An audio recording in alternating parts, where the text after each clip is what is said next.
반갑습니다. 따뜻하게 우렁찬 박수로 저를 맞이해 주셔서 대단히 감사합니다. 힘이 났습니다. 좋은 학생이 좋은 대학교를 만듭니까? 좋은 대학교가 좋은 학생을 만듭니까?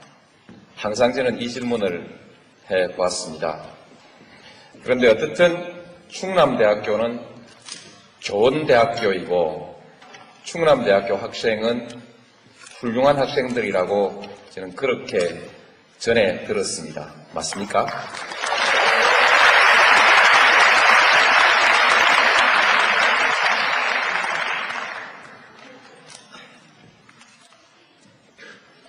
충남대학교가 좋은 대학교가 아니라도 여러분 한 분 한 분의 인격에 줄어들고 늘어나는 것이 별로 없을 것입니다. 실제에 있어서는요. 그러나 여러분들은 충남대학교 학생이라는 이유로 충남대학교가 좋은 대학교이기를 바라고 또 그 점을 매우 자랑스럽게 생각하시죠. 충남대학교가 좋은 대학교일 때 여러분도 함께 좋은 학생이 되는 느낌을 받지요. 실제로 남들도 그렇게 받아들입니다. 이제 정치가 별겁니까? 정치를 얘기하기 전에 여러분 한 분 한 분들의 소망을 한번 얘기를 해보죠. 우선 먹고 살아야 합니다. 아무리 많이 배운 사람도 아무리 잘난 사람도 먹고 사는 문제가 해결되지 않으면 날개축지가 꺾입니다. 밥 먹고 사는 것 말고 입고 또 들어가서 일하고 쉴 집이 있어야 하고 핸드폰도 있어야 하고 그렇죠? 먹고 사는 문제입니다. 거의 대부분의 사람들은 이 문제를 외면하지 못합니다. 아주 드물게 스피노자 같은 사람은 시간을 더 많이 갖기를 원했습니다. 그래서 가난을 선택하고 더 많은 시간을 선택했습니다. 그러나 보통 사람은 그러지를 못합니다. 우리는 보통 사람을 기준으로 또 생각할 필요가 있습니다. 그래서 먹고 사는 문제 걱정 없습니까? 걱정되시죠? 네. 그러나 잘 될 겁니다. 잘 되는 이유는 나중에 말씀드리겠습니다. 다음에 이제 그 문제가 해결되고 나면 안정을 원하지요. 오늘 당장 불안이 없고 나의 미래에 대해서 불안이 없고 내 아이의 미래에 대해서 불안이 없는 그런 사회를 여러분은 바랍니다. 그것이 두 번째 희망사항이래요. 그걸로 인생은 전부 다 행복해지는가? 그렇지 않은 것 같습니다. 좀 더 빛나게 살고 싶어 하지요. 좀 더 품위 있게, 좀 더 빛나게, 좀 더 멋있게, 뭐 이런 여러 가지를 할 수 있습니다. 가장 보편적이고 대표적인 것은 국가가 잘 돼 갔을 때, 마치 여러분들이 충남대학교가 잘 됐을 때 여러분들의 품격이 높아지는 것과 마찬가지로 국가가 잘 됐을 때 그 안에서 여러분들 개개인의 소망이 잘 이루어질 가능성은 대단히 높은 것입니다. 그래서 똑같은 재능을 가지고도 똑같은 땀을 흘리고도 어느 국가에서 태어났느냐에 따라서 운명이 하늘과 땅만큼 차이가 나지 않습니까? 국가가 잘 돼야 돼요. 이제는 세계화 시대가 온다고 하니까 더욱더 인류의 보편적 문제가 우리의 문제들이 돼 있습니다. 그래서 이제 우리의 문제가 해결되면 세계 질서가 우리 개개인의 삶을 충족시켜 줄 수 있는, 삶의 질을 충족시켜 줄 수 있는 조건을 갖춰야 됩니다. 오래전부터 우리는 인류의 미래에 대해서 불안을 가지기 시작했습니다. 과연 얼마나 더 살 수 있을까? 얼마나 더 안전하게 살 수 있을까? 여기에서 해결되지 않은 우리 세계의 문제를 한번 짚어보면 기아와 질병의 문제, 해결이 되지 않고 있습니다. 전 세계 인구의 3분의 1이 아직도 기아 선상에 있다는 거 아닙니까? 기아와 질병. 아직도 사람들은 전쟁을 하고 싶어 합니다. 전쟁의 공포, 도덕적인 타락, 자원의 고갈, 환경의 파괴, 이런 문제들은 우리 인류가 함께 맞서서 싸우고 해결하지 않으면 안 되는 인류 사회에 대한 위협이죠. 저는 항상 이 문제가 우리의 궁극적 문제일지도 모른다 하는 생각을 하면서 정치를 해왔습니다.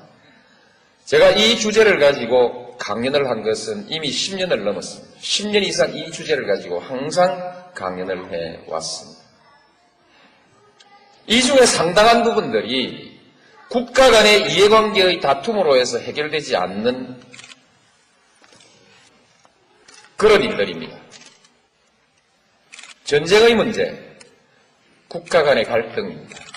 빈곤의 문제, 국가 간의 이기주의 때문에 세계에는 빈부의 격차가 심각하게 그냥 내버려져 있습니다. 이것처럼 국가와 세계의 질서가 아직도 모순되고 마찰을 일으키고 있습니다. 이와 같은 모순이 상당히 많이 해소되어 가고 있는 것을 우리는 유럽의 질서에서 찾아볼 수 있습니다. 어쨌든 상당 부분 해결돼 가는 부분이 있고 아직도 많은 문제가 남아 있습니다. 이 문제는 좀 더 먼 미래의 과제로 두더라도 당장 우리 한국의 질서는 어디로 가야 할 것인가? 한국의 문제는 또 다른 문제들이 있습니다. 이와 같은 문제들과 더불어서 여전히 우리에게 많은 과제들을 안겨주고 있습니다. 한국, 무엇을 해결해야 할 것인가? 많은 문제들을 제기하고 있죠. 여러 가지 중에서도 한반도의 분단이 해소되어야 된다. 그렇죠? 여기서부터 또 정치적 불안정이 해소되어야 된다. 앞으로 경제는 어떻게 될 건가? 빈부의 격차는 심각하지 않은가? 환경의 파괴도 백두대간은 뭐 이런 많은 문제들을 아울러서 가지고 있습니다. 그 중에서도 새롭게 대두되는 문제로서 물 부족 국가가 된다고 하죠. 환경의 문제입니다만 물 부족 국가 대비해야 할 겁니다. 출산율이 낮아지고 있습니다. 대비해야 하겠죠. 곧 20년 후이면은 65세 이상의 노령 인구가 14%를 넘어선다고 하고 이 사회를 노령사회라고 하는데 그때 그 노인들을 부양해야 되는 사회적 문제가 발생합니다. 여기에 대해서 준비를 갖춰야 합니다. 이런 문제들. 지금 지역 간 갈등이 심각하죠. 조만간 해소될 수도 있고 또 오래 갈 수도 있습니다. 그러나 또 다른 갈등의 문제가 있을 수 있죠. 수도권과 비수도권 사이에 있어서 잠재되어 있는 갈등, 이런 것들도 우리가 해결해 가지 않으면 안 되는 문제들입니다. 그래서 아까 인류가 부닥쳐 있는 여러 가지 문제들이 국내적으로 비슷한 형태로 나타나고 있는 문제들이 있습니다. 그래서 이제 우리 국가가 어떤 국가가 되어야 될 것이냐. 가장 평범한 것이지만 정리를 한번 해보겠습니다. 여러분들은 우리 한국이 넉넉한 나라가 되기를 바랄 것입니다. 그렇죠? 경제적으로 넉넉하고 두 번째로는 우리의 삶의 질이 높은 사회가 되기를 바랄 겁니다. 쾌적한 환경, 품위 있는 문화 이런 것들을 바라겠죠. 몇몇 사람만 떵떵거리며 잘 사는 나라가 아니라 우리의 경제적인 여유를 모두가 나누어서 함께 누리는 사회. 그죠? 누구는 따뜻한 사회라고 얘기합니다. 맞다고 생각합니다. 따뜻한 사회. 소위 연대의 가치가 존중되는 사회. 그런 사회가 좋겠죠. 국방, 전쟁이 일어날 위험이 없는 안전한 나라, 또 미래에도 지금과 같은 또는 지금보다 더 좋은 상태가 계속되기를 바라고 개인적으로나 국가적으로나 불안이 없는, 미래에 대한 불안이 없는 사회죠. 마지막으로 떳떳하게 살 수 있는 나라입니다. 여러분들 부모님들 중에서 그 부모님이 하루의 삶을 매일 저녁 아들에게 고백하라고 한다면 아마 거의 견디지 못하고 양심의 가책이라든지 부끄러움 때문에 견디지 못할 사람들도 꽤 있을 것입니다. 아주 가까운 예로 일본에 다녀온 사람이 일본의 거리 질서를 보고 공항에서 내려가지고 택시를 타려고 할 때 공항에는 지금 그런 일이 없지만 줄을 서지 않고 쇠치기를 할 수밖에 없는 상황이 되어 있다면, 조건이 갖추어져 있다면 뒷전에 서서 30분을 기다리다가 드디어 결심하고 나도 이제 1차 도로 가장자리 차선을 넘어서 그 다음 차선으로 쫓아나가서 택시를 가로막고 아이 업은 짐을 든 여성이 있어도 못 본 척하고 내가 먼저 잽싸게 택시에 올라타는 그런 것을 부득이 할 수 있지 않습니까? 만약에 이 사회의 부정과 비리, 뒷전으로 거래되고 있는 특혜, 이런 것이 일반화되어 있는 사회라고 한다면 조그만 건설업을 하는 사람은 원청자에게 또는 도급자에게 뭔가 뇌물을 줘야 하고 가서 뒷거래를 해야 하고 그렇게 하지 않으면 사업을 할 수 없는 사회라면 이제 그 자기의 삶을 제 아이에게 공개를 할 수 없는 사회가 되는 것이죠. 국세청에서 나왔다 이렇게 한마디 하면 왠지 아랫도리가 후두루두루 떨리는 사람들도 많을 것입니다. 그렇죠? 이 사회는 국민을 떳떳하게 대우하는 사회가 아니죠. 그래서 마지막으로는 국민들이 당당하게 살 수 있는 나라. 요새 MBC 캠페인은 정정당당 코리아지요? 매일경제신문은 업그레이드 코리아를 내세웠습니다. 업그레이드 코리아는 국민소득 10,000불이 15,000불 되는 것이 아니라 그것도 포함되지만 그 위에 국민들이 이렇게 당당하게 살 수 있는 나라가 업그레이드 된 나라 아닐까요? 마지막으로 당당하게 살 수 있는 나라. 이것을 우리의 보편적인 국가에 대한 희망, 국가에 대한 보편적 희망으로 이렇게 정리할 수 있을 것입니다. 자, 이런 원론적인 얘기는 덮어버리고 이렇게 가야 하는데 한국 갈 수 있을까?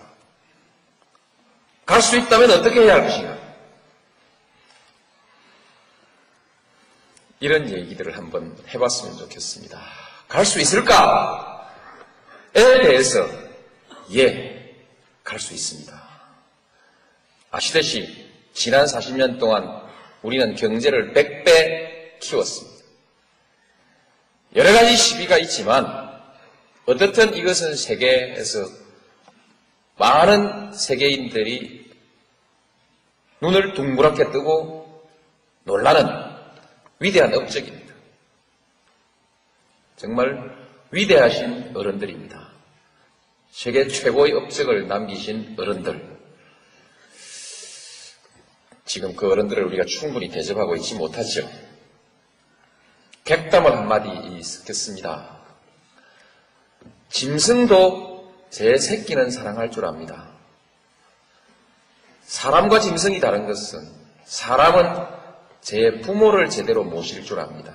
어른을 공경할 줄 알기 때문에 짐승과 다른 것입니다. 오늘날 우리 사회가 그 노인들에게 충분한 대우를 해드리지 못하고 있는 데 대해서 마음의 가책을 우리 함께 가질 필요가 있습니다. 여튼 제가 격까지 말씀을 드렸습니다만 요컨대 우리는 위대한 실적을 가지고 있는 국민들이다.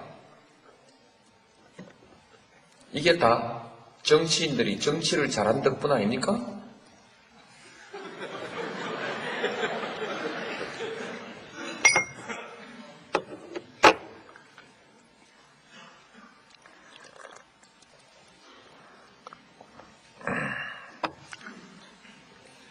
아니라도 좋습니다. 정치인들이 정치를 잘하지 않았다 하더라도 한국의 정치 수준은 어느 수준이냐? 적어도 지금까지는 세계 인류입니다. 무엇이 지금의 민주주의 수준, 정치 수준이 세계 인류가 아니라 발전 속도에 있어서 세계 인류라는 것입니다. 우리는 1945년 8월 15일 식민지로부터 해방됐습니다. 그 시기 전쟁이 끝나고 식민지에서 해방된 많은 나라들 중에서는 한국이 그래도 기죽났다. 기죽났다. 박수 한번 치는 겁니다. 이럴 때는.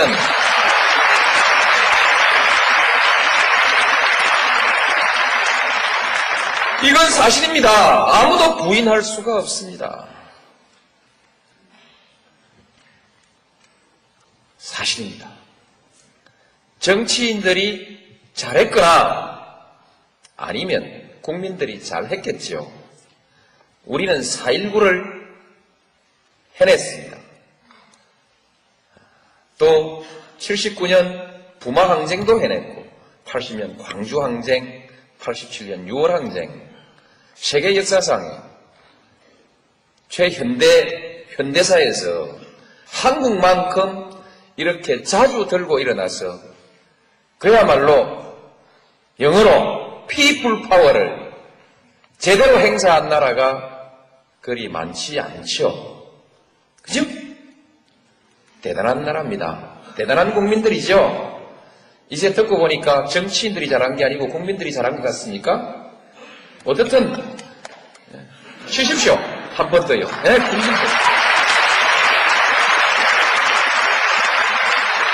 여러분들의 형님들에게, 여러분들의 아버지에게, 여러분들의 할아버지들에게 박수를 보내야 합니다. 정말 잘한 것입니다. 저도 그렇게 해서 여기까지 왔습니다. 앞으로 잘 갈 거냐? 잘 갈 수도 있고 잘 못 갈 수도 있습니다. 잘 갈 수 있는 조건, 지금 동북아 시대가 옵니다. 외부적 환경으로서 동북아 시대가 옵니다. 지금 중국, 일본, 한국을 둘러싼 약 7억 명, 중국 저 먼 데까지 하면은 15억을 넘는 인구를 동북아시아가 가지고 있습니다. 이 인구는 7억만 하더라도 서울에서 반경 1200km로 콤파스를 그려서 그 안에 들어있는 7억만 하더라도 미주 대륙, 북미 대륙과 유럽의 인구를 합친 것만큼 큰 인구죠. 거대한 시장입니다. 또한 거대한 생산 공장이 될 수도 있습니다. 막대한 자원을 아울러서 가지고 있습니다. 인적 자원과 자연 자원들을 가지고 있습니다.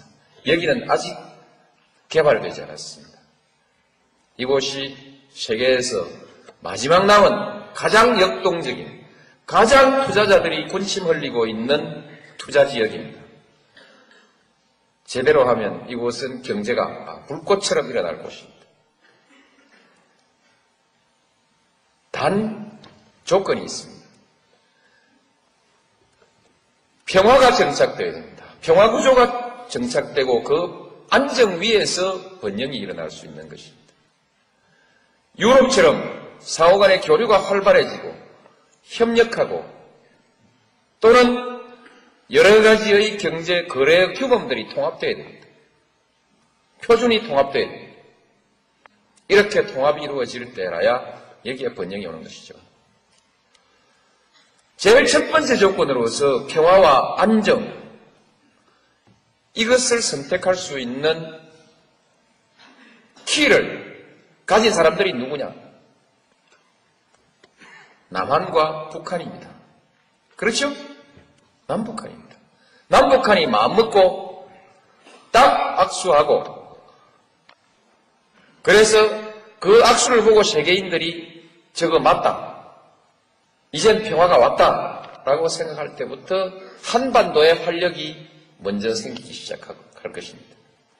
한반도의 평화는 바로 동북아시아의 평화와 안정을 의미합니다. 벌써 한중일 3국 간의 자유무역까지도 논의하고 있지 않습니까? 또 동북아 경제협력기구를 벌써 논의하고 있지 않습니까? 저도 비전으로 제시하고 있습니다. 동북아 개발은행을 얘기하고 있죠. 또한 한, 북, 러시아를 포함한 철도공사를 얘기하고 있습니다. 시베리아 가스 개발에 관해서는 유럽의 자본이 대기하고 있습니다.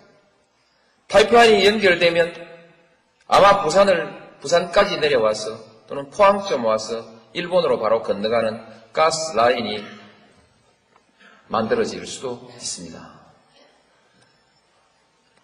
대단한 변화가 우리 앞에 기다리고 있습니다. 남북한이 마음먹으면. 물론 일본, 미국, 중국, 러시아가 다 함께 협력해야겠죠. 이런 가능성을 가지고 있습니다. 마음 잘 먹고 우리가 잘하면 이거 할 수 있거든요. 긴 설명 줄이고 이제 당면한 핵 문제를 한번 얘기해 보십시다. 저거 풀어야 되거든요. 혹시 이 중에서 우리도 핵을 가지는 것이 좋지 않느냐? 북한이 핵을 가지면 우리도 가지자라는 생각을 하는 분들도 있을 수 있고, 또 북한이 가지고 있는 것은 결국 통일되면 우리 거 아니냐? 이렇게 생각하는 분들도 있는데 그러시면 안 됩니다.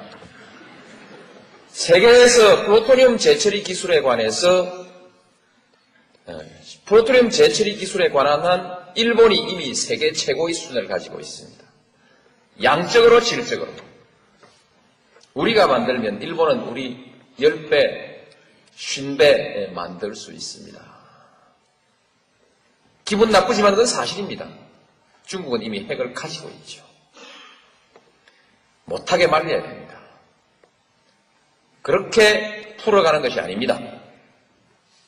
어떻든 핵 문제는 해결돼야 돼요. 북한은 핵을 포기해야 됩니다. 어떻게 포기할 거냐? 말로 하자. 대화로, 평화적으로 하자. 그게 우리 주장입니다. 그러니까 북한이 자꾸 뭘 내놓으라 그러고 협상을 하다가 탁자 걷어차버리고 나가버리고 만나자 해놓고 안 나오고 속을 썩입니다. 약이 오릅니다. 그러니까 대가를 뭔가를 줘야 합니다. 금강산 관광 당장 수지 맞지 않는 사업을 한다. 10년, 20년 뒤에는 아주 수지 맞는 장사일지 모르지만 지금 당장 수지 안 맞는 장사를 이어나가는데 이것은 20년 뒤를 내다본 장기 투자이거나 아니면 남북 간의 평화를 구축하기 위해서 평화의 대가로 지금 지불하고 있는 돈이다. 억울하단 말이죠. 그래서 왜 퍼주냐? 그러나 퍼주고만 말 것은 아닙니다. 결국은 이와 같은 과정을 통해서 해결이 됩니다. 왜냐하면 북한은 이미 개방을 결정했습니다. 오래전에 결정했습니다. 키도라고 발음합니다만 키도 또는 캐도를 받아들일 때 한국형 원자로를 한국 기술진에 의해서 건설하도록 용납했을 때 이미 북한은 한국의 기술에 에너지를 의존한다는 결정을 한 것입니다. 그렇죠? 전쟁할 생각이 있으면 그렇게 못하는 것이죠. 그때 결정했고 지금 신의주, 개성공단, 철도 연결 이 모든 것들이 개방해야 살겠다는 것을 확실하게 확인하고 이제 개혁하고 개방하겠다는 뜻입니다. 개혁, 개방은 외부의 지원이 없이는 절대로 성공할 수가 없습니다. 그래서 외부의 지원을 간절히 필요로 합니다. 그래서 성의를 가지고 대화해 나가면 이 문제는 풀린다. 단 대화로 푸는 방법은 이것저것 자꾸 주어야 하니까 비쌉니다. 돈이 많이 든다 이제. 그러나 만일에 대화를 딱 중단해버리면 지원을 중단해버리면 대화가 끊기죠. 게임은 그렇습니다. 북한도 버틸 테니까요. 끊기면 북핵 문제는 북미 간의 문제로만 남습니다. 미국은 북한 핵을 어떻게든 개발 못하게 막아야 한다고 생각하고 있습니다. 왜? 세계의 경찰이라고 생각하니까. 아이들이 핵무기를 갖고 놀면 안 되거든요. 그러니까 막아야 해요. 명분이 있습니다. 명분은 테러, 불안, 그렇죠? 이제는 전통적인 국가 간의 전쟁의 위협이 아니라 다양한 방법으로 전개되고 있는 여러 가지의 위협, 이 위협에 대해서 우리가 대처해야 된다. 그래서 국방의 개념도 확장되고 있습니다. 그래서 위험한 사람들이 위험한 무기를 갖지 않아야 한다는 것은 세계적 합의이기 때문에 미국이 핵무기를 단속하는 데 대해서는 세계적 여론의 지원을 받고 있습니다. 따라서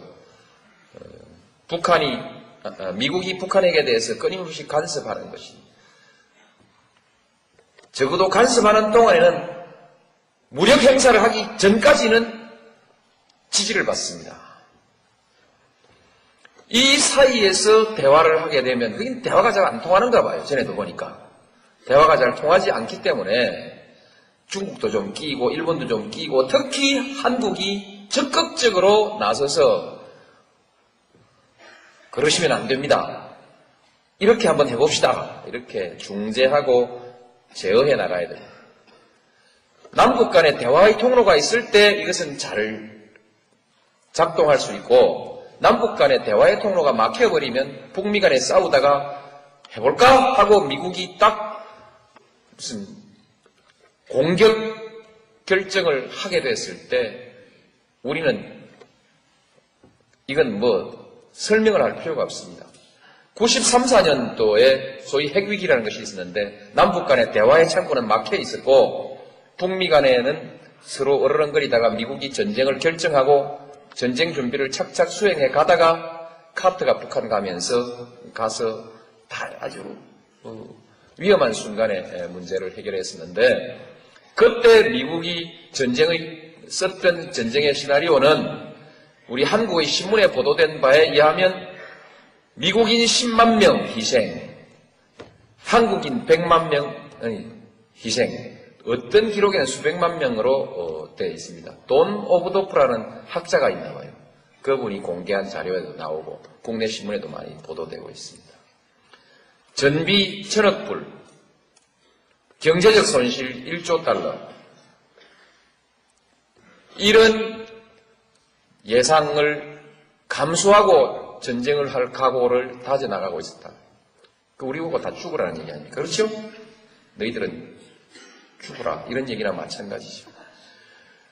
이렇게 상황이 전개될 때 한국은 속수무책으로 구경만 하고 있었어야 이게 한국이 자기 운명을 스스로 결정할 수 있는 힘을 가진 나라입니까? 그럴 수 없는 것입니다. 그래서 남북 간의 대화 채널은 반드시 유지해야 됩니다. 지원 끊어버리면 상황이 또 어디로 굴러갈지 모릅니다. 흔히 2003년 위기설이 나오고 있는 이유가 그겁니다. 이 위기설을 방어하기 위해서 우리는 북한과의 채널을 유지해 나가야 된다는 것이죠. 지금 지원 끊자라고 하는 사람들 참 위험한 사람들입니다. 아시겠죠?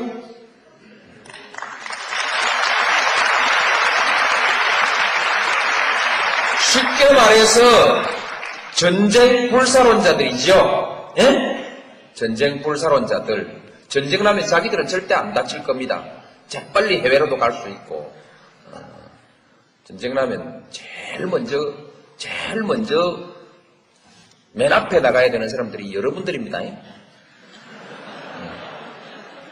제 아이도 예비군인데 아마 즉각 소집될 겁니다. 군에 안 갔다 온 사람들은 즉각 소집 안 돼요.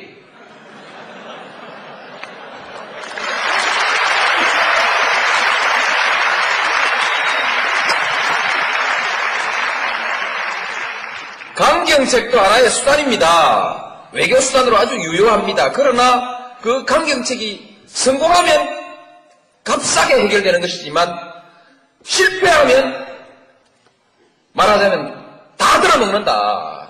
그렇죠? 다 죽는다 이 말입니다. 그래서 강경책은 함부로 쓸 수가 없습니다. 우리가 온건책으로 갈 수가 없고.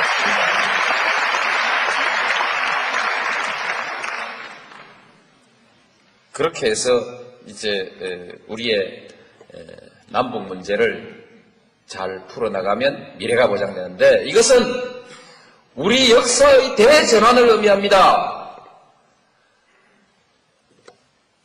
만일에 남북 간에 긴장이 있고 북한이 자꾸만 무장을 강화하게 됐을 때 일본은 군비를 강화할 수 있는 명분을 가지고 일본의 강경파, 일본의 극우익들이 큰 소리를 내게 됩니다. 그렇게 됐을 때 일본이 군비를 강화하면 중국은 가만히 있을 수 있습니까? 중국도 군비를 강화하게 되고 일본과 중국 사이의 군비 경쟁이 격화됐을 때 한국은 어떻게 합니까?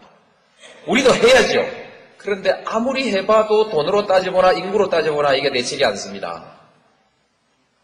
한국 사람이 아무리 유능해도 정치적, 지리적 조건이 그렇게 만들어져 있으면 도리 없이 눈치를 보는 나라가 될 수밖에 없습니다. 우리 한국 사람이 못나서 중국 대륙의 왕조가 바뀌었을 때 한국의 왕조가 따라 바뀌고 중국 대륙의 왕조가 바뀌면 한국의 정변이 일어나는 역사를 감수했겠습니까? 못나서 감수한 것이 아니라 정치적 조건이 그렇게 되어 있기 때문에 감수해 왔습니다. 일본이 해양 세력으로 편입되면서 소위 서양 세력으로 편입되면서 등장하니까 이제 중국과 일본 사이에 끼어가지고 이쪽에서 줄 서자 저쪽에 줄 서자 마치 오늘날 우리 민주당의 일부 국회의원들처럼 어디 줄을 설지 몰라가지고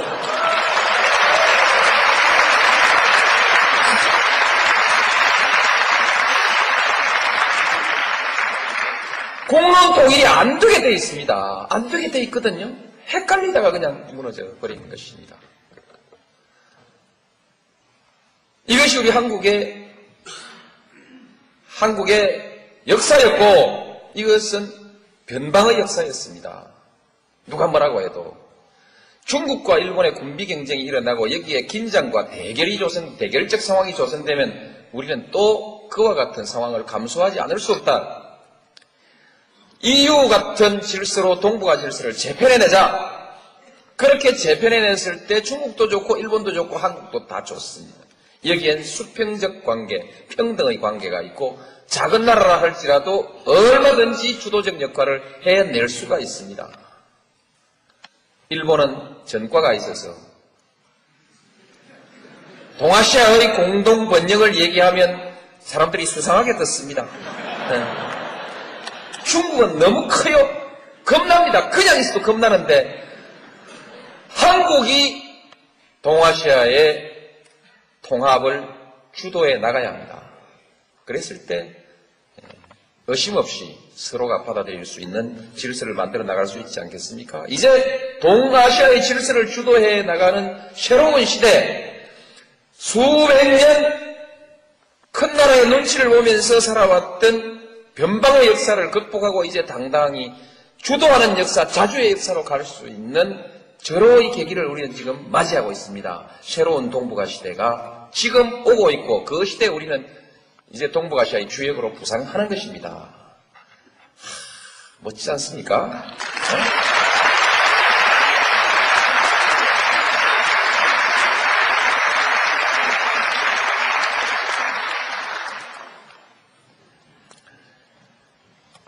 이제 참 시간이 아쉽네요. 지역 갈등이 있습니다. 정치적 지역 갈등. 이건 저 노무현이 대통령이 되는 것으로 해결의 출발점에 서게 되고 제가 해결하겠습니다. 지난 12년간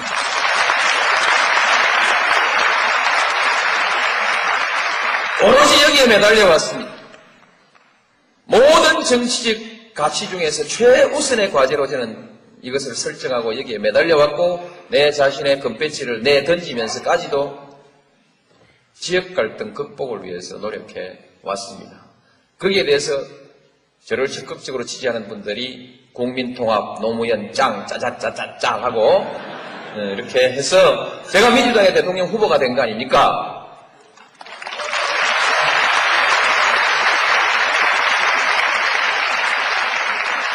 이것만 가지고 또 1시간 얘기거리가 있지만 접어놓고 넘어갑시다.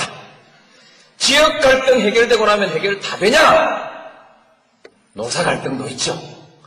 이것도 생략하고 넘어갑시다. 넘어갈 수 있습니다. 우리 신계륜 의원도 옆에 계시지 않습니까? 그죠? 노사 갈등 문제 신계륜 의원한테 제가 맡길 테니까 그냥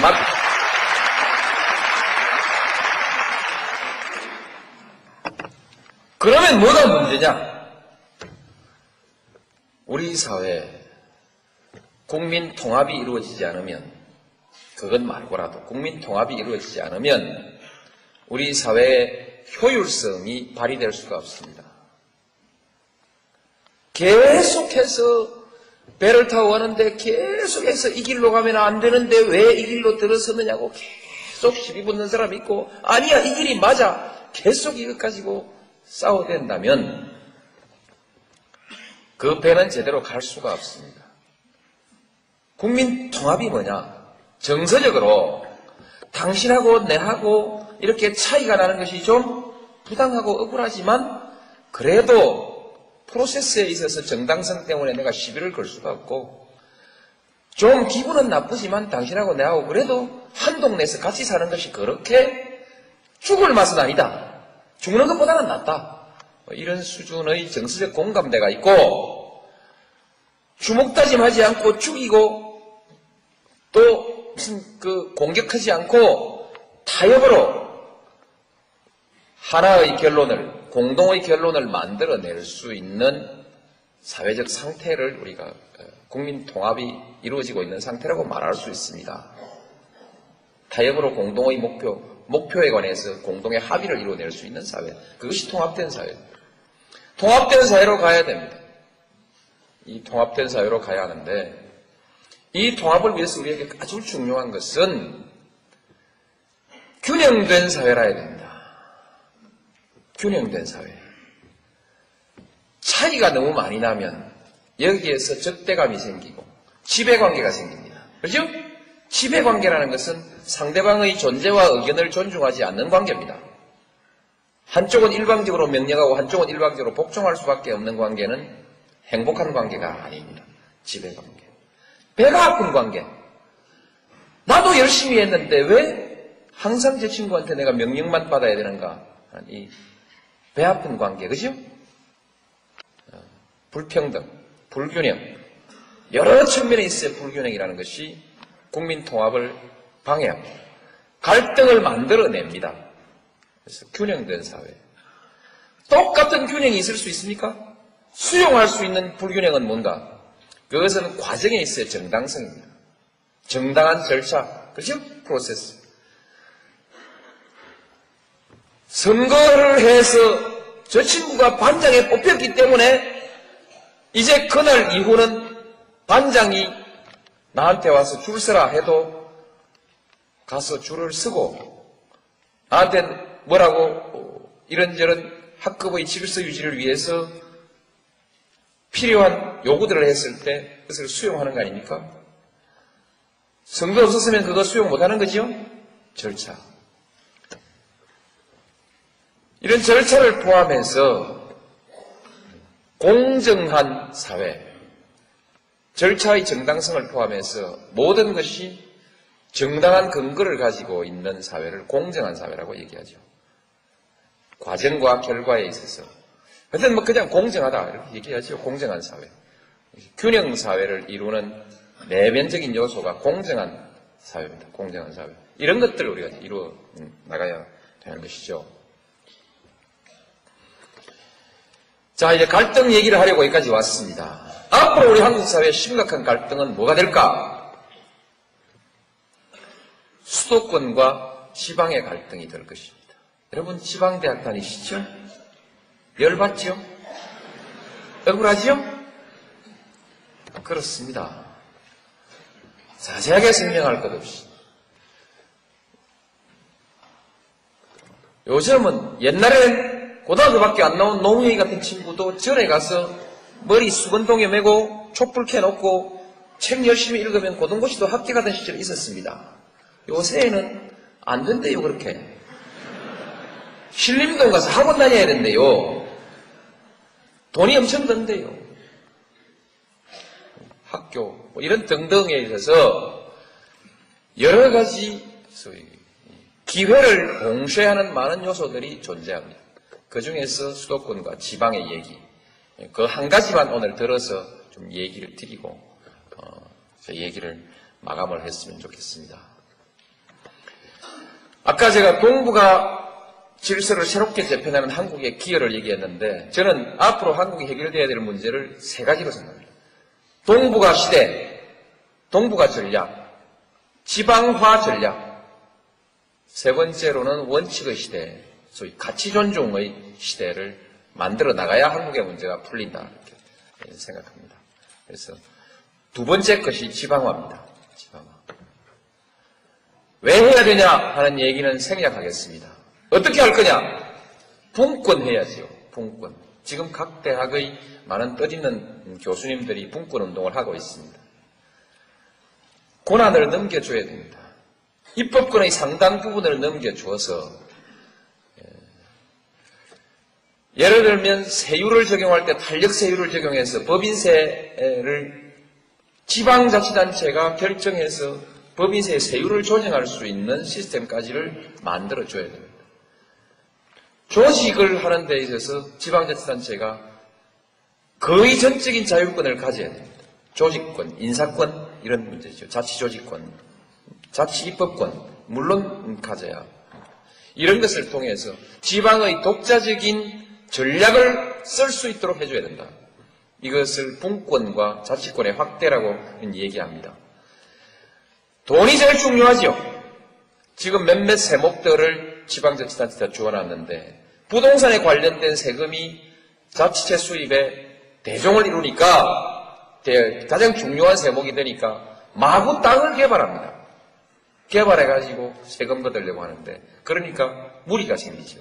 그러지 말고 그냥 보통 우리 동네 와서 사업자라면 거기서 법인세도 좀 붙일 수 있고 소득세도 좀 붙일 수 있고 그래서 거의 중요한 모든 세목에 일부는 국세로 일부는 지방자치단체의 수입으로 이렇게 세목을 편성해 주어서 돈을 거둘 수 있게 해주고 이것은 오히려 세원이 확충된다는 것보다는 그 세율을 가지고 그것을 인센티브로 활용해서 기업들에게 우리 동네로 오시오라고 이렇게 정책을 쓸 수 있는 유인할 수 있는 자료로서 쓸 수 있게 해줘야 됩니다.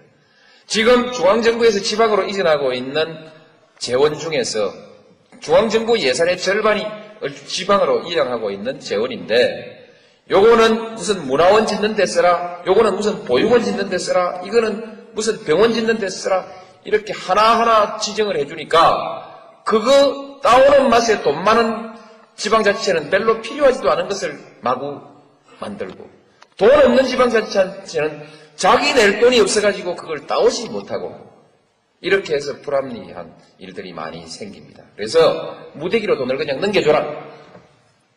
좋죠? 무대기로 그냥. 세목을 적지 말고 넘겨줘라. 그래서 포괄 이전을 해줘야 된다. 해주고 그래도 부자 동네는 세금이 많이 거치고 가난한 동네는 세금이 덜 거치기 때문에 그것 말고도 지방재정형평기금을 만들어서 가난한 동네는 더 밀어주고 부자 동네는 덜 밀어주자. 그러면 가난한 동네는 전부 받아먹기만 하려고 열심히 안 하면 어떡하냐. 지방사업을 벌릴 때 지방사업의 타당성과 효율성을 평가해서 잘된 데 더 보태주자. 이 이원적인 기준으로 지방을 지원해야 합니다. 그래서 분권과 자치재정을 확대해주는 획기적인 개혁이 있어야 되고 두 번째로는 지방대학을 집중적으로 육성해야 됩니다. 집중적으로 지원해야 됩니다. 그래도 감이 안 옵니까? 왕창 지원해야 됩니다.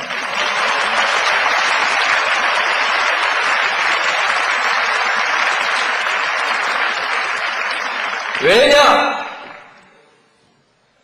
손의 시대에서 머리의 시대로 간다나요? 그렇죠? 지식 기반 사회라는 게 그것을 의미하지 않습니까? 한국에는 특히 고학력 인구가 많기 때문에 지식기반 산업에 많은 일자리를 만들어내지 않으면 안 됩니다. 그런데 이게 전부 서울로 다 집중되어 있습니다. 어떤 대기업 보고 왜 본사를 지방으로 한번 옮기지 않느냐고 했더니 거기엔 사람이 없대요. 지방대학 나온 사람 많이 있지 않냐고. 제가 물었더니 말고 박사급 인재들이 지방에 가서 안 산대요. 왜? 아이들 교육시키기가 어렵고 문화적 여건이 좋지 않고 그러므로 난 가기 싫다. 안 내려가니까 박사급을 데리고 못 가니까 대기업의 연구실 같은 것이 지방 가가지고는 제대로 안 되니까 못 내려가는 거야. 여기에다가 무슨 세금 조금 깎아주고 내려와라 이런 걸로 되는 시대가 아닙니다. 따라서 지방의 교육 여건, 문화 여건을 만들어야 되는데 이게 돈이 많이 들죠. 그러니까 제일 첫 번째 어디서 시작할까? 대학에서 시작해야 됩니다. 대학교에 집중적으로 지원하면 대학교에서 우수한 인재가 나오게 됩니다. 그냥 우수한 인재가 나오는 것이 아니고 그 지방의 산업과 적합하게 결합된 인재를 만들어내는 것입니다. 그리고 그 지방의 연구 개발을 대학이 주도해 나가도록 만들어야 됩니다. 그렇게 하고 그 다음에 그것을 통해서 우리 지금 연구개발비가 효율성이 낮다고 합니다. 이것을 높이기 위해서 지방의 산업과 연구소와 대학을 결합시켜내는 산학연 네트워크 연구 시스템들을 만들어야 된다는 것이 국무총리실에서 연구를 하다가 중단하고 지금 덮어놔 버렸는데 이거 도로 끄집어내갖고 연구를 시킬 겁니다. 시켜서 그렇게 해서 연구개발비의 효율을 높여나가면서 지방대학을 육성하고 여기에 지식기반 사회의 근거를 마련해야 하고 그 다음에 지방대학과 지방의 언론과 지방정부, 지방의 시민사회가 서로 협력체계를 만들어서 우리 도시의 미래를 어디로 끌고 갈 것이냐에 대해서 함께 연구하고 그 도시의 비전을, 그 지방의 비전을 스스로 만들고 제시할 수 있게 해줘야 된다는 것입니다. 지방이 제일 취약한 것이 스스로의 비전을 만들어낼 수 있는 기획 기능이 약한 것입니다. 이것을 갖지 않으면 밤낮 그냥 대학은 대학대로 서울한테 한 푼 주라, 돈 더 주라, 무슨 지방정부는 지방정부대로 돈 더 주라, 여기 다리 더 놔주라, 맨날 이렇게 해야 됩니다.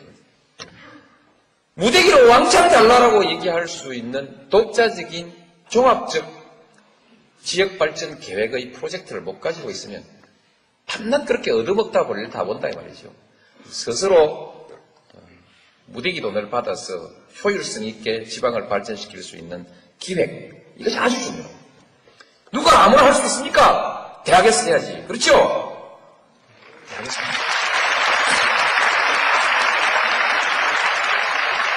이제 대학을 밀어주는 일이 남았는데 돈이 있어야 할 거 아닙니까? 돈이? 지금 대체로 한 2조 정도 되고 있는 국립대학 지원금이 주로 지방에 다 가고 있습니다. 더 줄 돈이 없어요. 별로. 이젠 더 준다 해봤자 서울대학교 돈 뺏어가고 줄 수밖에 없는데 서울대학교 돈 그거 뺏으려고 하다가 정권이 성하게 잘 살아남겠습니까? 그리고 돈이 뺏어봤자 돈이 그래 많지도 않습니다. 무슨 돈이냐? 우리 한국의 연구개발비가 약 4조 수천억 되는데 그 중에서 약 1조 2천억 정도가 대학교로 오고 있습니다. 이것을 한 배로 늘려보자. 각 부처에서 쓰고 있는 연구개발 예산을 한 배로 늘려서 이것을 지방대학으로, 이것은 사립대학을 포함해서 수도권 대학에도 많이 갑니다. 이걸 지방대학으로 집중적으로 지원해보자. 산업체로 주고 있는 것들도 대학으로 집중시켜보자. 연구소도 전부 대학 연구 네트워크에 함께 묶어가지고, 국책연구소를 또 묶어가지고 지방 거점 도시들의 대학들에게 집중적으로 지원해보자. 일단 거기서 재원을 마련하고 그 이외에 더 필요한 재원은 제가 따로 좀 마련해 보겠습니다. 마련해서 지방대학을 집중적으로 육성한다.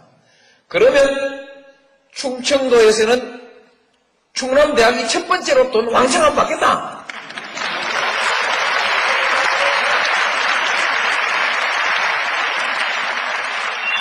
그리 되면 안 된단 말입니다.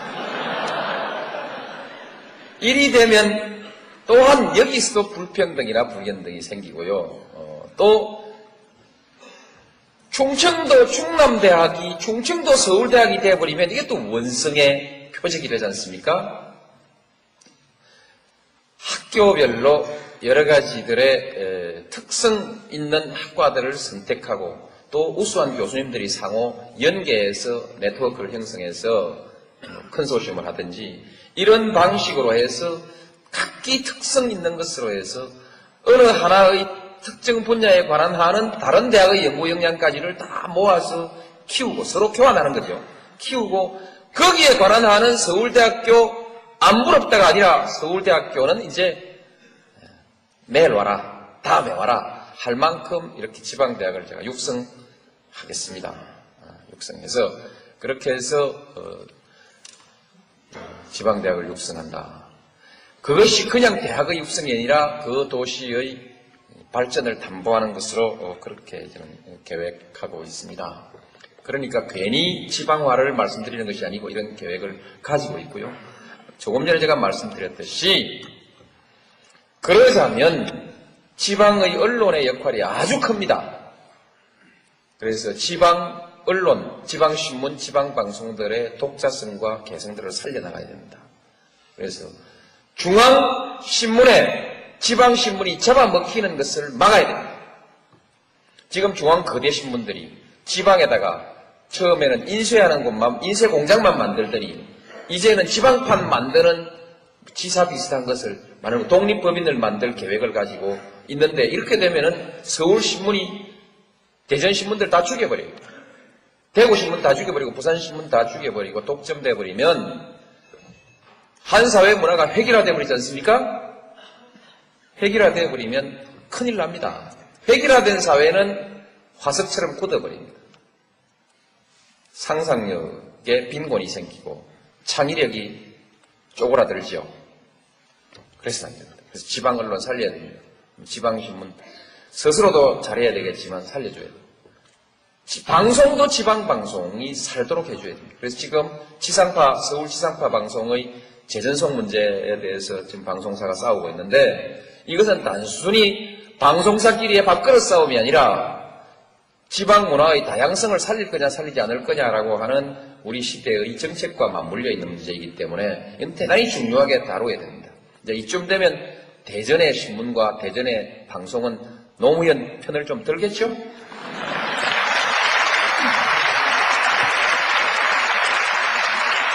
왜냐하면 진짜 지방 문제를 가지고 지방 출신의 사람이니까요, 제가. 이 문제에 관한 난 저만큼 고민을 해본 사람이 없습니다. 그러니까 선택은 없습니다.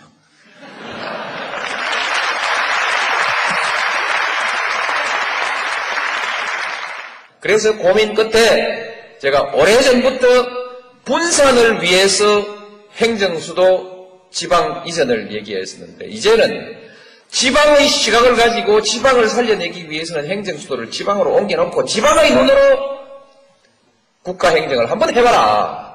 그렇게 하기 위해서 행정수도를 옮겨버리기로 결심을 했습니다.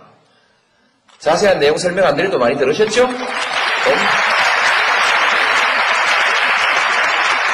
그 행정수도가 어디에 갈지 모르지만 제 생각에는 대체로 충남대학에서 30분 거리 정도에 있어야 된다고 저는 그렇게 생각하는데 이런 거 어떻습니까?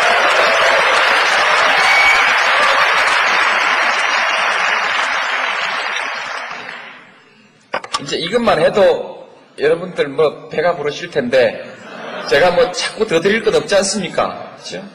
근데 그래도 이제 몇 마디 마무리는 해야죠. 그렇게 이것은 지방의 시각을 가지고 행정을 해야 지방시대가 온다는 뜻 때문에 행정수도를 말씀드린 것이니까요.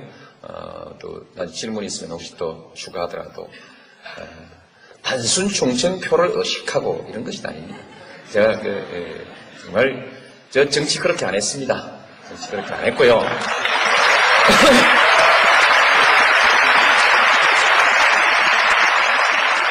마지막으로 가치의 시대 한 가지만 딱 제 얘기를 하고 마무리를 하겠습니다. 이 일을 해나가는데 한 사회가 아까 말씀드린 대로 통합되어야 됩니다. 어떻게 통합되느냐? 너와 나의 이해관계가 일치하는 데서 통합되는 것이 제일 쉽습니다. 그러나 이해관계는 이제 아마 수백, 수천, 수만 가지로서 찢어져 있습니다. 이해관계를 전부 원칙 없이 조절할 방법이 없습니다.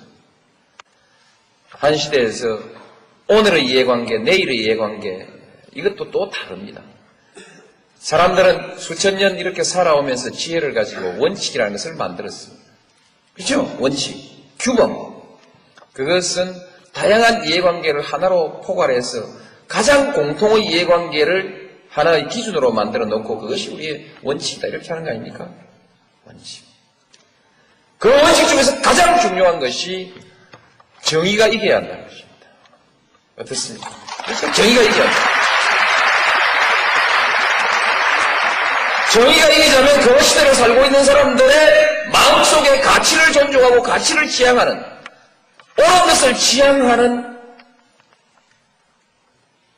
갈망이 있어야 된다. 앞으로 한국이 제대로 되느냐 안 되느냐의 마지막 얘기는 여러분들 가슴 속에 정의감이 있느냐, 정의가 이겨야 된다는, 정의가 이기도록 해야 된다고 하는 결의가 서 있느냐. 정의가 무너진 사회에서는 어떤 번영도 있을 수 없습니다. 어떤 번영도 갈등과 대립과 투쟁으로 다 무너질 수밖에 없습니다. 그래서 가치를 소중하게 생각하고 가치를 추구하고 정의가 이기는 사회를 만들기 위해서 노력하는 사회. 한국은 특별히 기회주의가 승리하고 행세해온 사회입니다. 일제에 붙어선 사람들, 재빨리 미국에 줄 섰던 사람들, 재빨리 독재에 줄 섰던 사람들, 그렇죠? 공부깨나 한 사람들이 전부 거기에 빌붙어가지고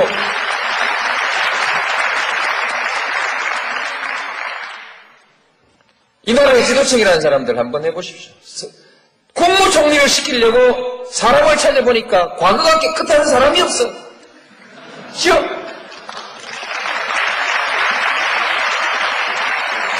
들었다 놔버렸어. 안 되겠어. 또 한 사람 모셔와가지고 또 해보니까 또 아니야. 버리. 세 번째 또 모시고 왔는데 여기도 문제가 있어. 문제가 있지만 이러다가 국무총리 자리 비워놓을 판이 되니까 막 미안합니다. 그렇게 얼마나 여러분 생각해 보십시오. 부끄러운 나라입니다. 에? 부끄러운 그들이 대법원 판사, 에? 그들이 대학 총장. 우리가 너무 까다로웠는지 모르지만 근데 대통령 후보 하겠다는 사람들은 훨씬 더 큽니다.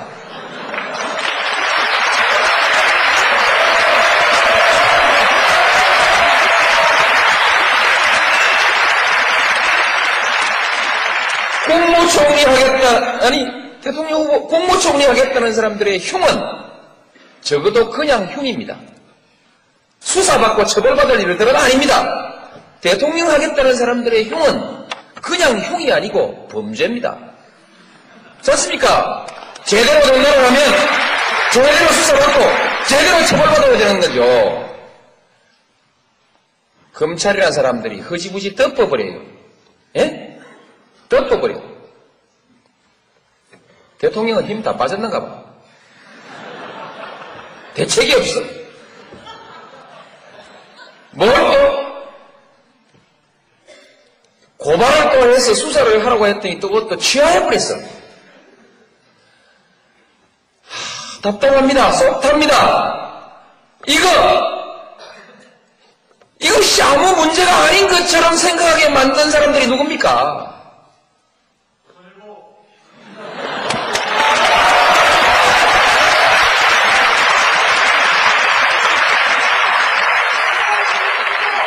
이거 개혁해야 됩니다. 누가 어떤 방법으로 하는지에 대해서는 비밀입니다.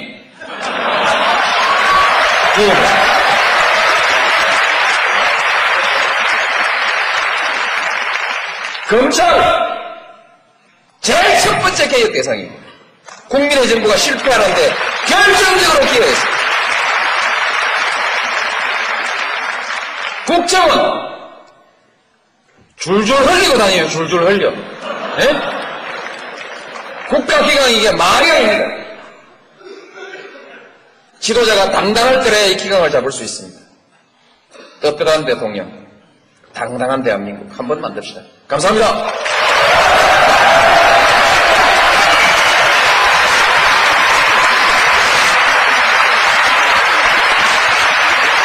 좀 더 먼 미래의 과제로 두더라도 당장 우리 한국의 질서는 어디로 가야 할 것인가? 한국의 문제는 또 다른 문제들이 있습니다. 이와 같은 문제들과 더불어서 여전히 우리에게 많은 과제들을 안겨주고 있습니다. 한국, 무엇을 해결해야 할 것인가? 많은 문제들을 제기하고 있죠. 여러 가지 중에서도 한반도의 분단이 해소되어야 된다. 그렇죠? 여기서부터 또 정치적 불안정이 해소되어야 된다. 앞으로 경제는 어떻게 될 건가? 빈부의 격차는 심각하지 않은가? 환경의 파괴도 백두대간은 뭐 이런 많은 문제들을 아울러서 가지고 있습니다. 그 중에서도 새롭게 대두되는 문제로서 물 부족 국가가 된다고 하죠. 환경의 문제입니다만 물 부족 국가 대비해야 할 겁니다. 출산율이 낮아지고 있습니다. 대비해야 하겠죠. 곧 20년 후이면은 65세 이상의 노령 인구가 14%를 넘어선다고 하고 이 사회를 노령사회라고 하는데 그때 그 노인들을 부양해야 되는 사회적 문제가 발생합니다. 여기에 대해서 준비를 갖춰야 합니다. 이런 문제들. 지금 지역 간 갈등이 심각하죠. 조만간 해소될 수도 있고 또 오래 갈 수도 있습니다. 그러나 또 다른 갈등의 문제가 있을 수 있죠. 수도권과 비수도권 사이에 있어서 잠재되어 있는 갈등, 이런 것들도 우리가 해결해 가지 않으면 안 되는 문제들입니다. 그래서 아까 인류가 부닥쳐 있는 여러 가지 문제들이 국내적으로 비슷한 형태로 나타나고 있는 문제들이 있습니다. 그래서 이제 우리 국가가 어떤 국가가 되어야 될 것이냐. 가장 평범한 것이지만 정리를 한번 해보겠습니다. 여러분들은 우리 한국이 넉넉한 나라가 되기를 바랄 것입니다. 그렇죠? 경제적으로 넉넉하고 두 번째로는 우리의 삶의 질이 높은 사회가 되기를 바랄 겁니다. 쾌적한 환경, 품위 있는 문화 이런 것들을 바라겠죠. 몇몇 사람만 떵떵거리며 잘 사는 나라가 아니라 우리의 경제적인 여유를 모두가 나누어서 함께 누리는 사회. 그죠? 누구는 따뜻한 사회라고 얘기합니다. 맞다고 생각합니다. 따뜻한 사회. 소위 연대의 가치가 존중되는 사회. 그런 사회가 좋겠죠. 국방, 전쟁이 일어날 위험이 없는 안전한 나라. 또 미래에도 지금과 같은 또는 지금보다 더 좋은 상태가 계속되기를 바라고 개인적으로나 국가적으로나 불안이 없는, 미래에 대한 불안이 없는 사회죠. 마지막으로 떳떳하게 살 수 있는 나라입니다. 여러분들 부모님들 중에서 그 부모님이 하루의 삶, 지금 그 어른들을 우리가 충분히 대접하고 있지 못하죠. 객담을 한마디 있겠습니다. 짐승도 제 새끼는 사랑할 줄 압니다. 사람과 짐승이 다른 것은 사람은 제 부모를 제대로 모실 줄 압니다. 어른을 공경할 줄 알기 때문에 짐승과 다른 것입니다. 오늘날 우리 사회가 그 노인들에게 충분한 대우를 해드리지 못하고 있는 데 대해서 마음의 가책을 우리 함께 가질 필요가 있습니다. 여튼 제가 끝까지 말씀을 드렸습니다만 요컨대 우리는 위대한 실적을 가지고 있는 국민들이다. 이게 다 정치인들이 정치를 잘한 덕분 아닙니까?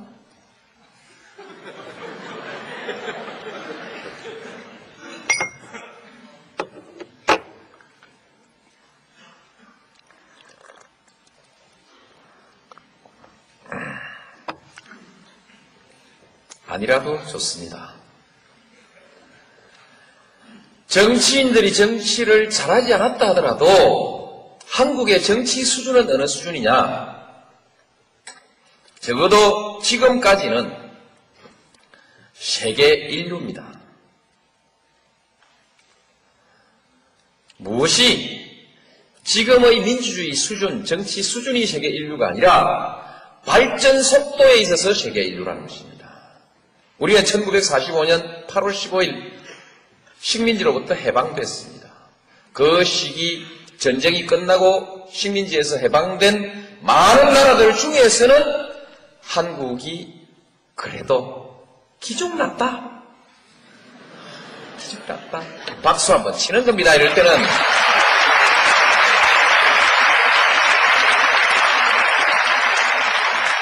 이건 사실입니다. 아무도 부인할 수가 없습니다. 사실입니다. 정치인들이 잘했거나 아니면 국민들이 잘했겠죠. 우리는 4.19를 해냈습니다. 또 79년 부마항쟁도 해냈고 80년 광주항쟁, 87년 6월항쟁, 세계 역사상에 현대사에서 한국만큼 이렇게 자주 들고 일어나서 그야말로 영어로 people power를 제대로 행사한 나라가 그리 많지 않죠. 그죠? 대단한 나라입니다. 대단한 국민들이죠. 이제 듣고 보니까 정치인들이 잘한 게 아니고 국민들이 잘한 것 같습니까? 어쨌든 쉬십시오. 한 번 더요. 네,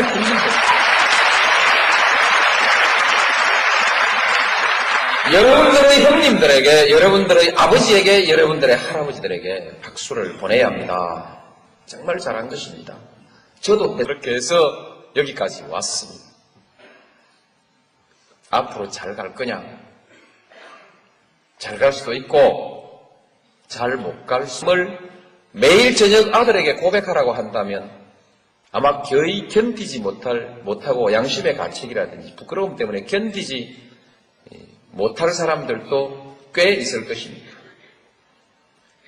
아주 가까운 예로 일본에 다녀온 사람이 일본의 거리 질서를 보고 공항에서 내려가지고 택시를 타려고 할 때 공항에는 지금 그런 일이 없지만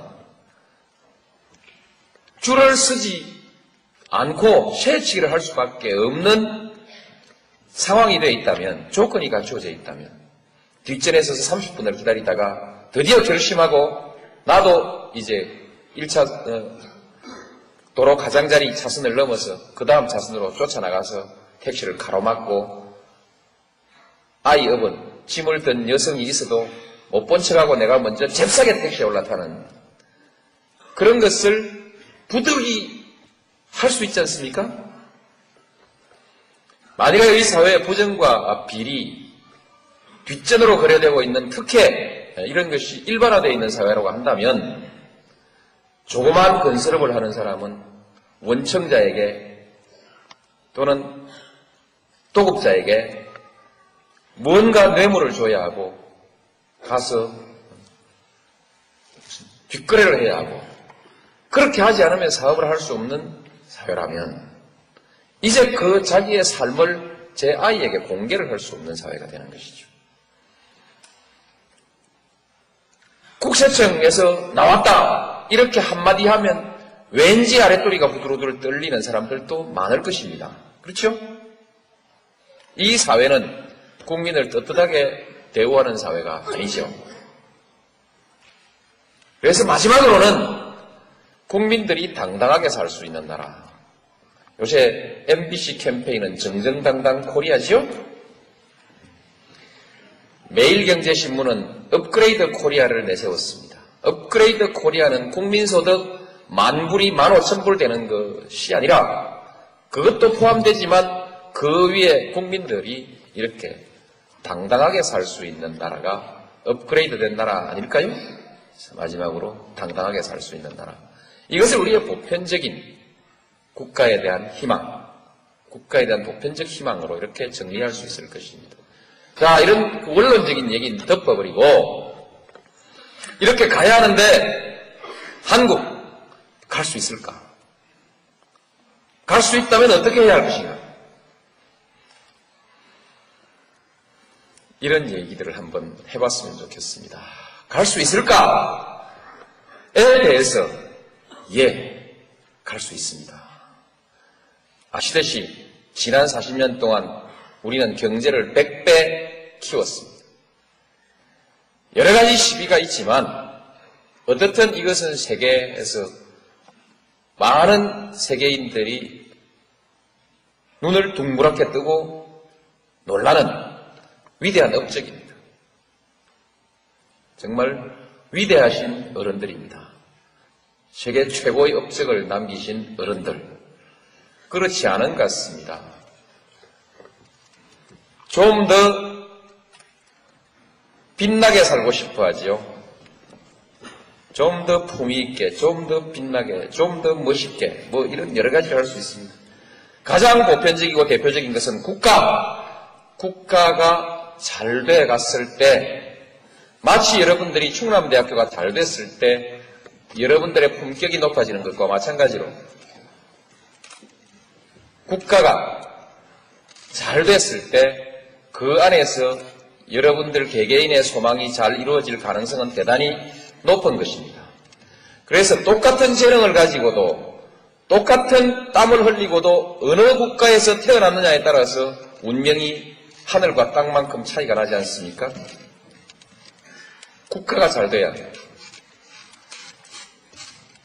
이제는 세계화 시대가 온다고 하니까 더욱더 인류의 보편적 문제가 우리의 문제들이 돼 있습니다.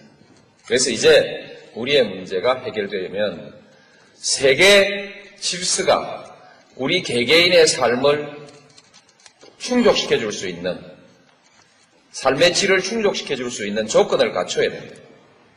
오래전부터 우리는 인류의 미래에 대해서 불안을 가지기 시작했습니다. 과연 얼마나 더 살 수 있을까? 얼마나 더 안전하게 살 수 있을까?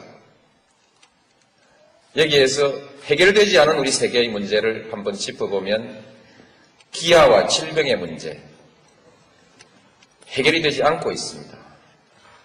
전 세계 인구의 3분의 1이 아직도 기아 선상에 있다는 거 아닙니까? 기아와 질병. 아직도 사람들은 전쟁을 하고 싶어 합니다. 전쟁의 공포, 도덕적인 타락, 자원의 고갈, 환경의 파괴, 이런 문제들은 우리 인류가 함께 맞서서 싸우고 해결하지 않으면 안 되는 인류 사회에 대한 위협이죠. 저는 항상 이 문제가 우리의 궁극적 문제일지도 모른다 하는 생각을 하면서 정치를 해왔습니다. 제가 이 주제를 가지고 강연을 한 것은 이미 10년을 넘었습니다. 10년 이상 이 주제를 가지고 항상 강연을 해왔습니다. 이 중에 상당한 부분들이 국가 간의 이해관계의 다툼으로 해서 해결되지 않는 그런 일들입니다.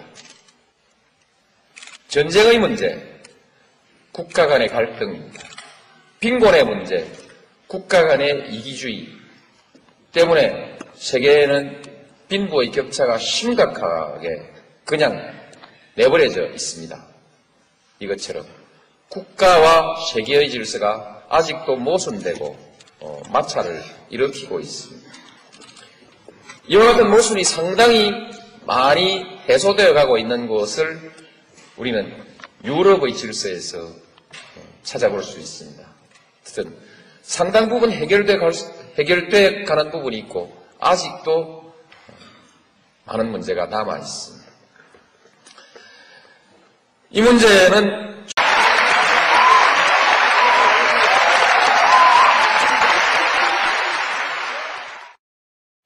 반갑습니다. 따뜻하게 우렁찬 박수로 저를 맞이해 주셔서 대단히 감사합니다. 힘이 났습니다. 좋은 학생이 좋은 대학교를 만듭니까? 좋은 대학교가 좋은 학생을 만듭니까? 항상 저는 이 질문을 해보았습니다. 그런데 어떻든 충남대학교는 좋은 대학교이고 충남대학교 학생은 훌륭한 학생들이라고 저는 그렇게 전해 들었습니다. 맞습니까?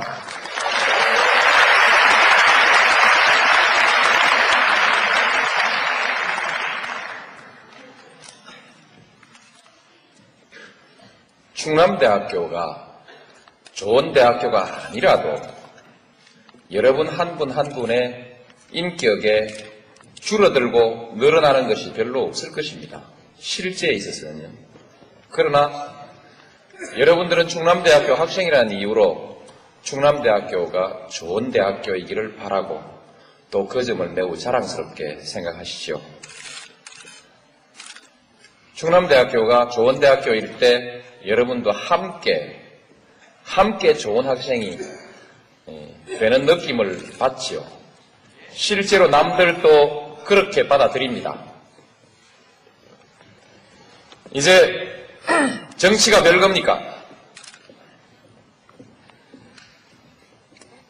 정치를 얘기하기 전에 여러분 한 분 한 분들의 소망을 한번 얘기를 해보죠. 우선 먹고 살아야 합니다. 아무리 많이 배운 사람도 아무리 잘난 사람도 먹고 사는 문제가 해결되지 않으면 날개축지가 꺾입니다. 밥 먹고 사는 것 말고 입고 또 들어가서 일하고 쉴 집이 있어야 하고 핸드폰도 있어야 하고 그렇죠? 먹고 사는 문제입니다. 거의 대부분의 사람들은 이 문제를 외면하지 못합니다. 아주 드물게 스피노자 같은 사람은 시간을 더 많이 갖기를 원했습니다. 그래서 가난을 선택하고 더 많은 시간을 선택했습니다. 그러나 보통 사람은 그러지를 못합니다. 우리는 보통 사람을 기준으로 또 생각할 필요가 있습니다. 그래서 먹고 사는 문제 걱정 없습니까? 걱정되시죠? 네. 그러나 잘 될 겁니다. 잘 되는 이유는 나중에 말씀드리겠습니다. 다음에 이제 그 문제가 해결되고 나면 안정을 원하지요. 오늘 당장 불안이 없고 나의 미래에 대해서 불안이 없고 내 아이의 미래에 대해서 불안이 없는 그런 사회를 여러분은 바랍니다. 그것이 두 번째 희망사항이래요. 그걸로 인생은 전부 다 행복해지는가?